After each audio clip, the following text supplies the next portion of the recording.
राधे राधे पीर जी। सलाम महाराज जी। अरे भगवान की कृपा हो।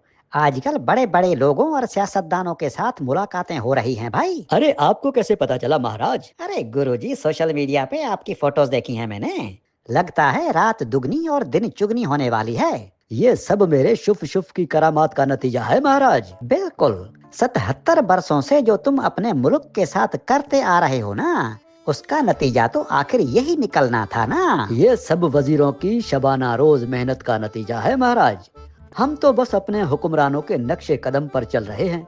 हम सब एक ही कश्ती के सवार हैं महाराज। अरे सुना है इस साल 2024 में फकत 8 माह में मुहब्बे वतन और ईमानदार हुक्मरानों ने स्टेट बैंक से 4,25,000 अरब रुपए का कर्जा लिया है। क्या ये बात सच है? हाँ हाँ बिल्कुल महाराज। अरे तो इससे महंगाई बढ़ेगी ना पीर जी। अरे महंगाई बढ़ती है तो बढ़ती रहे, इससे हमारा क्या। अरे जरा सोचो जनता का महंगाई में क्या हाल होने वाला है। अरे महाराज, इस मुल्क में अगर कोई जनता होती तो आज हम सब अयाशियों में ना होते। ये तो भेड़ बकरियां हैं, इनको जनता ना कहे महाराज। हमें तो इस मुल्क को मुश्किल मोड़ से निकालना है ना, इसलिए पूरी दुनिया से कर्जे ले रहे हैं। जनता वंता को कौन पूछता है। अरे पीर जी, लेकिन इतना पैसा जाता कहाँ है? लंदन और स्विस बैंक में, और कहाँ। अरे वो किस लिए? अरे महाराज, हमारा मुल्क बैरूने मुल्क दुश्मनों के निशाने पर है। मुल्क दुश्मन चोर मुल्क का सारा पैसा चोरी ना कर लें, इसलिए मुल्क का सारा पैसा, भले वो IMF से लिया गया कर्जा हो या स्टेट बैंक से,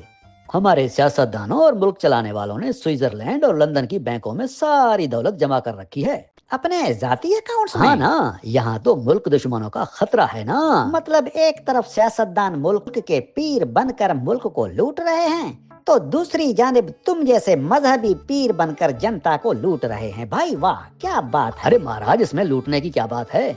आपने सुना नहीं कि हमारे मुल्क में दुनिया भर से खरबों डॉलर्स की सरमायाकारी आ रही है। हमारी तो स्टॉक एक्सचेंज भी ऊपर अरे जा बस रही है। बस बस बस बस पीर जी, अब आपने ये नारे लगाना भी शुरू कर देने हैं। आया आया शेर आया, एक जरदारी पूरे मुल्क पर भारी। भाई मुझे ये सब नहीं सुनना है। ये सारी बातें सुन सुन कर मैं तो सुन सा हो गया तो हूँ। आपने क्या सुनना है? अरे मुझे तो बस इतना पूछना था कि तुम्हें इन झूठे हलफ उठाने वाले ठगों और लुटेरों के टोले से मुलाकातें करते हुए और ये बत्ती सी बाहर निकाल कर फोटो बनवाते हुए शर्म वरम तो आई होगी ना, कि नहीं? शर्म? हाँ हाँ शर्म। अरे वो क्या होती है महाराज? अरे जिसे हया कहते हैं। अच्छा अच्छा, हया। अरे हया कहो ना महाराज। बड़ी खूबसूरत मुरीदनी थी मेरी, उसे मेरे चेले फंसा कर आए थे, लेकिन जब उसे मेरी बेहयाई का पता चला ना, तब से आना ही बंद कर दिया उसे। अरे मैं उस हया की बात नहीं कर रहा गुरुजी, जिसे तुमने पहले अपनी मुरीदनी बनाया और फिर उससे रंग रलियां मनाते रहे। अरे मैं तो उस शर्म और हया की बात कर रहा हूँ जिसके आने से इंसान चुल्लू भर पानी में डूबकर मर जाते हैं। अरे महाराज, अगर मुझे शर्म आती तो क्या मैं इनके साथ बैठता और इनके साथ फोटो बनवाता? और ना ही उनको शर्म आई जो तुम्हारे साथ बैठे और जिन्होंने तुम्हारे साथ फोटो बनवाए। मैंने बताया तो है ना महाराज कि हम तो बस अपने हुक्मरानों के नक्शे कदम पर चल रहे हैं। हाफिज, मुहाफिज, हाजी, मौलाना, मुफ्ती, पीर और वजीर, हम सब एक ही कश्ती के सवार हैं महाराज। हमारा शर्म, हया और गैरत से दूर दूर तक कोई ताल्लुक नहीं।